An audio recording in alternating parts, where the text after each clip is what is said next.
శ్రీకృష్ణ పరబ్రహ్మణే నమః. భగవద్గీత 12వ అధ్యాయం భక్తి యోగంలో మనము 11వ శ్లోకంలో సమస్త కర్మలు నీవు కర్మలు చేయడానికి కూడా శక్తి లేకపోతే నువ్వు చేసే సమస్త కర్మల ఫలత్యాగాన్ని నాకు సమర్పించు అని భగవంతుడు చెప్పాడు. మరి భగవద్గీతలో కృపణా ఫలహేతవః అని చెప్పారు కదా, ఫలాలు కోరకుండా సమస్తము భగవదర్పితం చేయాలని. ఇది మనుషులకు మాత్రమేనా అనుకుంటే కాదు, భగవానుని జీవితానికి కూడా సంబంధించినదే అని చెబుతూ, దేవకీ వసుదేవులకు జన్మించిన భగవంతుడు తల్లిదండ్రుల యొక్క వాత్సల్యాన్ని కోరలేదు. ఇది ప్రతిఫలము ఆశించకుండా చేయడము అంటే. నందగోకులంలో వెన్న దొంగలించిన తన కోసం చేయలేదు, స్నేహితులకు కోతులకు పెట్టేవాడు శ్రీకృష్ణ భగవానుడు. కంసుని చంపిన రాజ్యాధికారాన్ని కోరలేదు, ఉగ్రసేనునికే కట్టపెట్టాడు.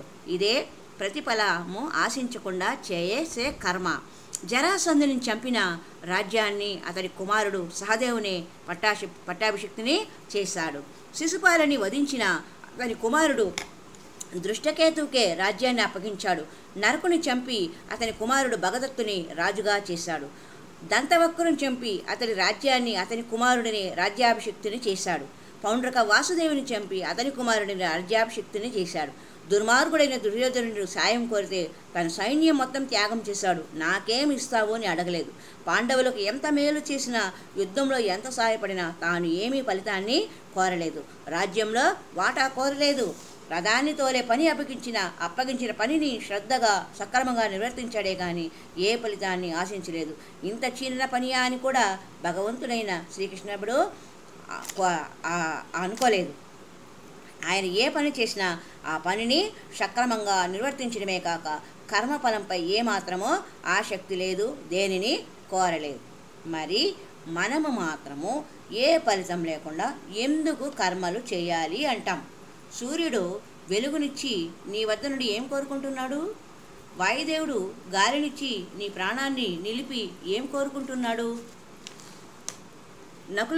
నదులు నీళ్లనిచ్చి దప్పిక తీర్చి నీ నుండి ఏమి కోరుతున్నాయి? భూమి నీకు ఆధారంగా ఉండి పంటలనిచ్చి ఏమి కోరుతున్నది? చెట్లు ఫలాలను పుష్పాలను నీడని ఇచ్చి ఏమి కోరుతున్నాయి?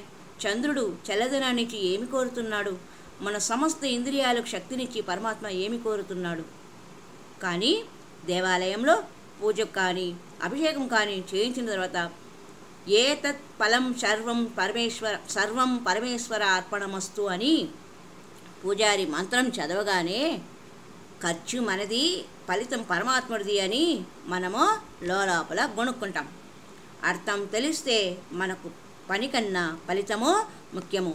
అందువల్ల మనకు బంధమే కానీ మోక్షం లేదు. కర్మఫలం కోరినందువల్ల మళ్ళీ జన్మలను తెచ్చిపెడుతుంది. జన్మలు మళ్ళీ కర్మఫలాలకు కారణమవుతాయి. ఇలా కర్మఫలం, జన్మ కర్మఫలం అన్న జన్మ అనే జన్మ వలయంలో, జనన మరణ చక్రంలో, కర్మ సుడిగుండంలో చిక్కుకొని పోతాం. కనుక కర్మలు చేస్తూ కర్మఫల త్యాగాన్ని చేయాలి అని శ్రీకృష్ణ భగవానుడే అందరికీ సహాయం చేసిన ఎటువంటి ప్రతిఫలాపేక్ష లేకుండా అందరి పట్ల సమదృష్టిని చూపి మనకు మార్గదర్శకుడయ్యాడు అన్న విషయము ఈ సంచికలో మనం తెలుసుకున్న విశేషం. మరి యొక్క సంచికలో మరికొన్ని లోతైన విషయాల వివరాలతో ముందుకు వెళ్దాం. హరి ఓం తత్సత్.